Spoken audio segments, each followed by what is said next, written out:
Nova Estela Ciência e Debate, um programa da TV PUC São Paulo, gravado semanalmente para trazer aos nossos telespectadores um debate sobre a ciência, seu passado, seu presente, seu futuro.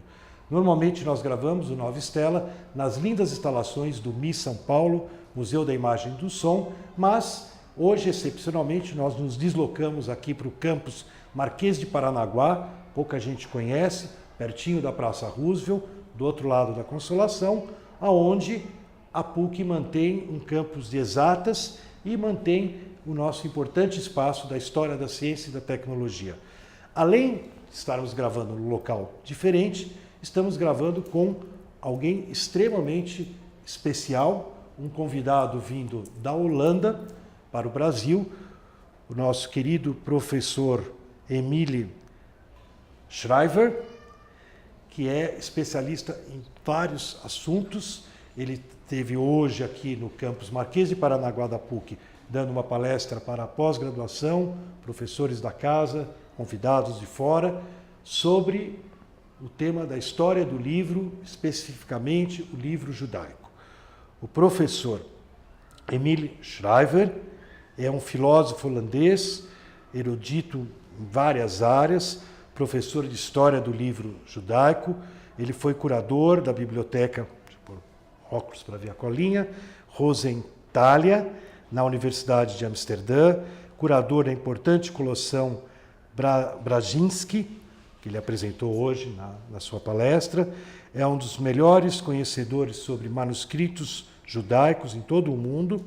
E desde 2005 ele foi convidado na Universidade de Zurique e a partir também de 2015 ele foi nomeado diretor-geral do Museu Histórico Judaico de Amsterdã. Em colaboração com outras pessoas na Holanda, ele assumiu a liderança do Distrito Cultural, acho que a gente chamaria o bairro judaico, que inclui o Museu da Criança, a Sinagoga Portuguesa, a Biblioteca Etz Chaim e o Museu Nacional do Holocausto. É uma honra muito grande tê-lo aqui e antes de começar o meu diálogo aqui no Nova Estela com o professor, eu quero agradecer a Lilia Waxman, que é intérprete, museóloga, formada no Museu Histórico Nacional do Rio de Janeiro, colaboradora do Museu Judaico de São Paulo e que está aqui hoje no Nova Estela para traduzir o meu diálogo com o professor, que será em inglês, mas vocês vão escutar a Lilia traduzindo para o português. Professor, very, very welcome. Professor, muito bem-vindo, muito obrigado. Pleasure to have here. É um grande prazer e honra tê-lo conosco. Eu mostrei ao senhor a nossa biblioteca digital e já vem sendo preparada há décadas. E nós tratamos basicamente de ciência e tecnologia e temos um arquivo riquíssimo sobre o assunto. E eu tenho certeza de que sua presença aqui é uma oportunidade muito grande para que possamos apresentar uma abordagem muito completa sobre o assunto sobre o qual o senhor se dedica, que é a historiografia do livro judaico. E vamos ouvir o senhor nos contar como é que entrou nesse assunto, por onde começou. Em primeiro lugar, muito obrigado por ter me convidado. É uma oportunidade maravilhosa poder falar com tantas pessoas interessadas no meu tópico e na minha área de pesquisa. Quando eu ainda universitário tinha todo o conhecimento judaico no fundo da cabeça, eu resolvi que eu tinha que estudar idiomas. E era uma época em que não havia trabalhos na minha época de estudo. Então, eu me interessei por línguas semitas, com o hebraico, obviamente, uma delas, e Na Holanda, nós temos grandes coleções de livros judaicos famosos e isso me atraiu para estudar. E no terceiro ano da universidade, eu visitei a Universidade de Leiden, na Holanda também, e me permitiram pesquisar os textos e as salas especiais daquela biblioteca importante. Foi a primeira vez que eu vi livros em hebraico, livros judaicos. E eu tive permissão de penetrar nos textos e poder estudar naquelas obras tão importantes de livros que eu nunca tinha imaginado. Então eu comecei a estudar os livros hebraicos, judaicos e vivenciar aquelas numerosas gerações que estavam presentes naqueles livros.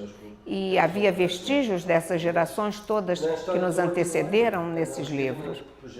E depois de formado, eu recebi o cargo de curador do museu e primeiro de bibliotecário da Biblioteca Rosentaliana, e que isso foi um motivo muito importante para aperfeiçoar meus estudos. Very interesting. Muito interessante, professor. E muito obrigado por abrir esse assunto para nós. Now, as you mentioned, bem, o senhor mencionou que primeiro se dedicou à questão dos idiomas, do idioma. E eu ouvi em sua palestra, há pouco, o senhor enfatizar o aspecto do multilinguismo que existe na tradição judaica. Porque não há outras tradições com tantas múltiplas línguas. Bem, uma questão interessante. Um dos pontos que eu tento defender é que os judeus jamais em sua história falaram uma única língua.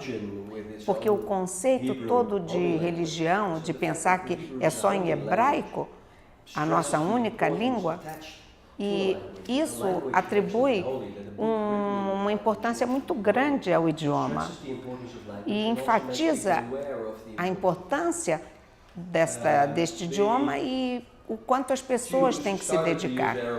Os judeus, por exemplo, começaram a usar o aramaico.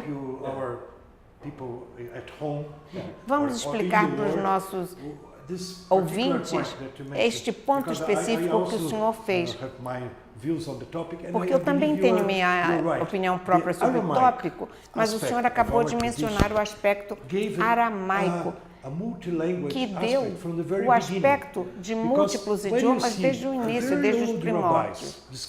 Porque qualquer questão que se esteja discutindo, de repente, uma palavra que surge na Bíblia hebraica surge também em outros tempos mais antigos e ela vem em hebraico e em aramaico, os textos mais antigos. E olhando-se a tradução, nós percebemos que há uma meta-discussão sobre os idiomas e as traduções.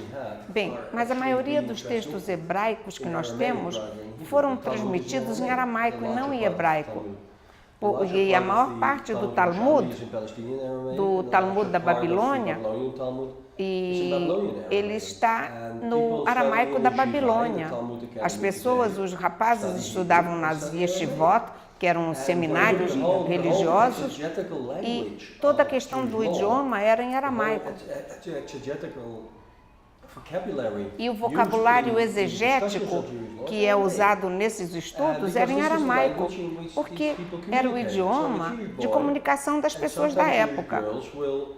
Os rapazes e algumas das moças sabiam hebraico e tinham que estudar aramaico desde que iam para as escolas religiosas, as yeshivot, e lá eles aprendiam.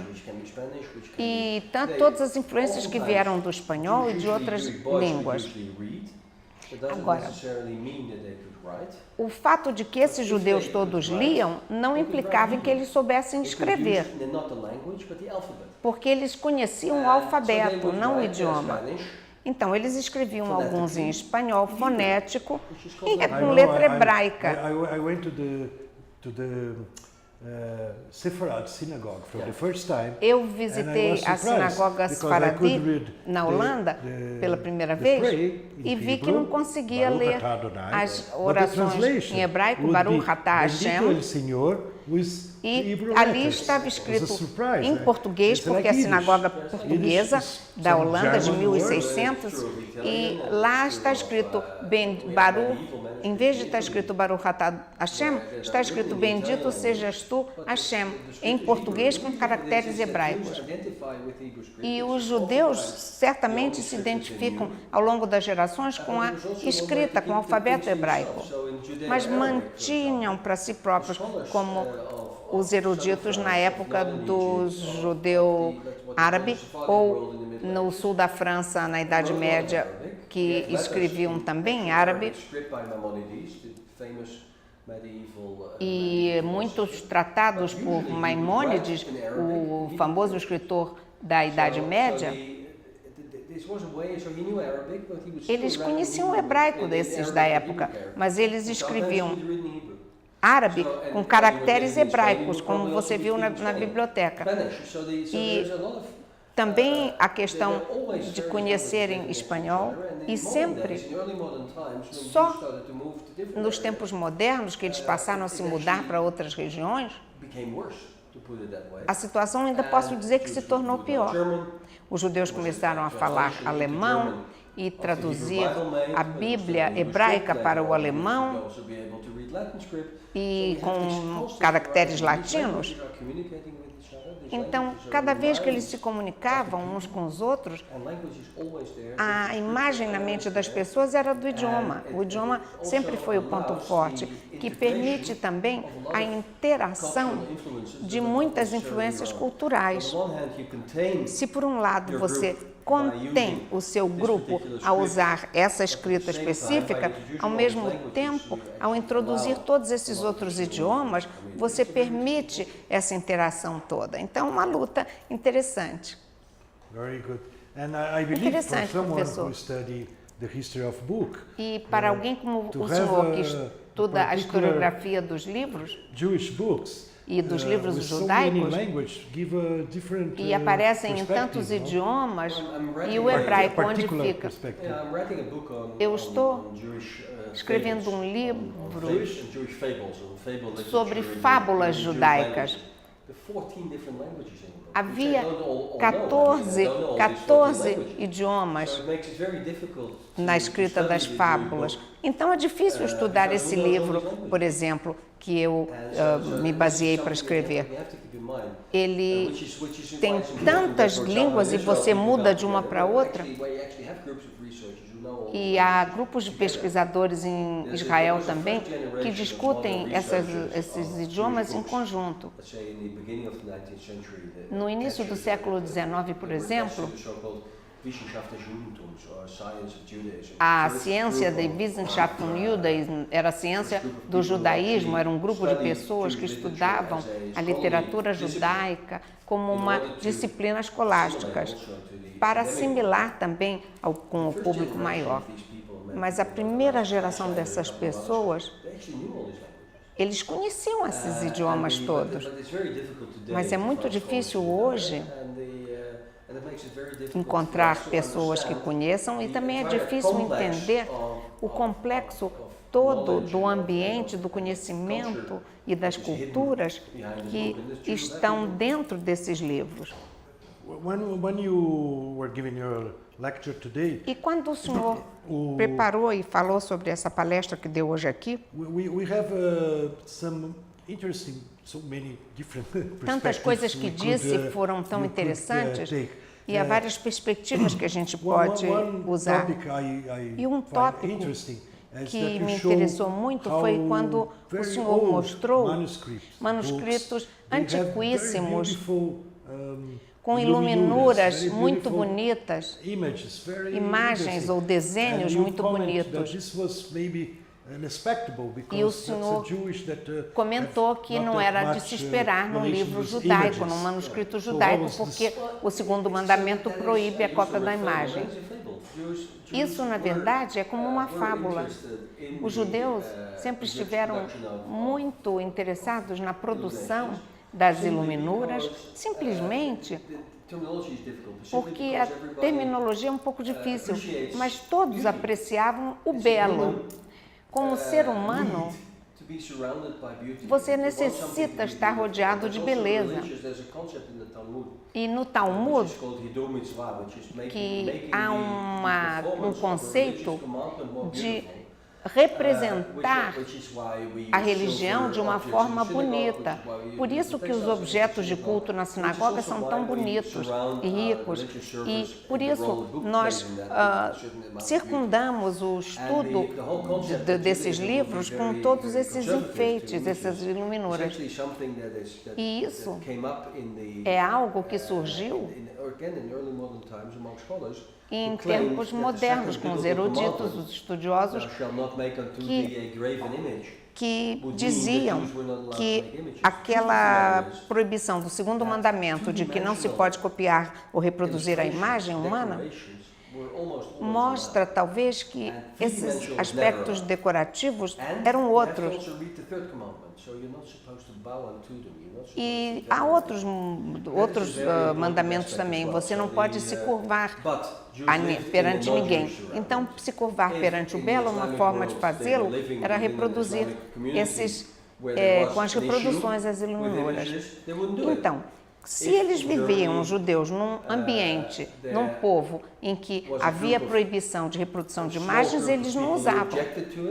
E se um grupo pequeno rejeitava essas imagens, eles trabalhavam em volta da imagem. Eles faziam uma figura humana com uma cabeça de animal. Então, na verdade, não era a figura humana. A cara, o rosto, era de um animal, não da figura humana. E com isso, e a gente pode pensar, se o homem é feito à imagem de Deus, como é que eu vou substituir a imagem de Deus por um animal? Então, eram problemas que surgiam. Portanto, eu quero enfatizar aqui que a gente não sabe exatamente o que é que acontecia na época, na questão dessas iluminuras. Mas há certas coisas que eu posso dizer com firmeza. Eu posso dizer que cada ano que eu fico mais velho, eu já me prendo menos a essas coisas. Eu, por exemplo, quando vejo e vi que o Senhor mostrou a imagem dos judeus com o chapéu que os judeus eram obrigados a usar e aquele rosto de bicho, de pássaros, me espantou muito, me caiu mal. Outro ponto que nós discutimos na Nova Estela é muito interessante o fato de que, como o senhor mencionou, as coleções que o senhor visitou de artigos judeus não são apenas coleções judias. O interesse dos livros judaicos como fonte de interesse de coleção começou em 1560, por exemplo. Eram eruditos que estudavam hebraico porque queriam estudar a Bíblia na língua em que foi escrita. E a tradução Fugat, ou a Bíblia em grego, que eles se basearam nela. Então, eles tinham que estudar hebraico, latim e esses outros dialetos. Então, eles se interessaram com isso na gramática hebraica, na língua hebraica. E as universidades onde esses pesquisadores trabalhavam começaram a usar também isso. E geralmente, junto com esses eruditos que não eram judeus, surgiram, na época já da imprensa, os impressores judeus, os editores judeus, em palavras de hoje. Então, havia uma grande cooperação entre judeus e não judeus na área da impressão de livros. E é um fenômeno interessante isso, porque a gente pensa que o que é interessante mesmo é que as coleções mais antigas de livros judaicos estão nas bibliotecas nacionais dos países. Na Universidade da França tem uma coleção fantástica do livro hebraico e na na Biblioteca do Congresso em Washington também. Então, são essas bibliotecas de grande porte nacionais que têm todo esse interesse na cultura judaica. E, ironicamente, muitos desses livros foram salvos ou sobreviveram até o século XX, sobrevivendo ao Holocausto, porque já não estavam em mãos de judeus, estavam em coleções particulares.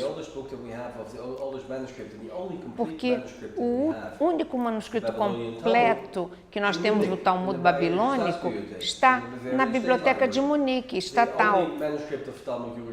E o do Talmud de Jerusalém está na Universidade de Leiden, desde 1609. Então, são livros que perduram para sempre porque não estavam em mãos judias. E eles, assim, sobreviveram a várias expressões de perseguições. And I'm completely following your point. Muito interessante seguir esse seu ponto. Mas eu também acredito, e o senhor sabe mais do que eu, que há documentos muito raros que só a elite judaica, entre aspas, pode comprá-los e colocar em bibliotecas. Mas há 15 anos atrás, por exemplo, nós tínhamos tivemos a visita de alguém de Israel, São Paulo, Joseph Safra, e eu encontrei o senhor José Safra, que é um banqueiro judeu brasileiro, e ele tem essa cópia do século XV de uma Bíblia manuscrita, está na biblioteca dele particular. Eu então entrei em contato com algum amigo do senhor Safra. Ele tem muitas obras da brasiliana, da coleção brasileira, também livros da coleção brasiliana do José Mindlin. E agora toda a biblioteca da família Mindlin passou para a Universidade de São Paulo. Mas então eu levei esse senhor professor de Israel à biblioteca particular da família Safra, aqui em São Paulo. E eu gostaria de apresentar, de trazer aqui a discussão, não a questão propriamente do livro judaico, mas queria trazer à discussão o que é que o senhor considera o futuro dos livros. Porque no passado, essas relíquias que o senhor menciona aqui todas, não eram da era da digitalização, mas hoje é o que nós temos, é a nossa vida. E assim, o livro chega a várias pessoas, a possibilidade de alcance é muito maior. Eu sou cético, eu vou dizer, sou cético sobre alguns dos aspectos tradicionais dos livros judaicos, alguns escritos em Yiddish, e que hoje já não são mais impressos, e só se pode consegui-los digitalmente. E também a longevidade do material que, reproduzidos digitalmente, tem uma vida muito maior. Mas para artigos de pesquisa, é melhor, porque se eu tiver uma fotocopiadora, eu faço uma cópia em PDF. Mas livros importantes, de história, de pesquisa, é muito importante, eles continuam sendo na forma física, porque a pessoa gosta de segurar o livro que está estudando. Mas a imprensa, quando surgiu, levou e tem trazido a uma total democratização do conhecimento. Você pode ler todos os textos hebraicos, judaicos antigos, e também sobre Shakespeare, sobre a Revolução Francesa, tudo isso você pode ler através de livros antigos. Isso tudo é maravilhoso. E eu mencionei isso durante a minha palestra hoje à tarde, aqui na faculdade. Eu, nos primeiros 25 anos da minha vida, vi e toquei em uns 25 mil livros. Mas de lá para cá, com a digitalização, eu tive acesso a muitíssimos mais. Porque temos que lembrar que há certas coisas que você não pode fazer só com o olho. E uma solução de altíssima resolução, você tem que ver a tinta, mesmo assim não é como ver o aspecto físico do livro, a sua grossura, o fato deles serem pequenos ou grandes, e se você tem em mãos uma carta importantíssima de séculos atrás, ou se é um livro importante, então todos esses aspectos físicos desapareceram, com a digitalização. Mas eu volto aqui a dizer, eu sou otimista sobre o futuro do livro. Mas durante o nosso painel aqui, me perguntaram sobre o futuro do livro. Eu disse, não se esqueçam de que temos que assegurar o futuro dos nossos filhos lendo livros. Então, temos que ensinar a eles o livro. Vamos deixá-los ler à noite 1 hora, deixem eles dormir 1 hora mais tarde, mas que tenham contato com o livro. Queria agradecer muito ao professor Emile Schrijver, nosso convidado, que veio da Holanda e deu, acho que, uma grande contribuição para o Nova Stella, a nossa Lília, que fez a sua interpretação ao português, a tradução, e Nova Stella se despede, esperando ter o nosso telespectador novamente na próxima semana, no mesmo canal, no mesmo horário ou a qualquer momento no YouTube. Nova Stella Ciência e Debate.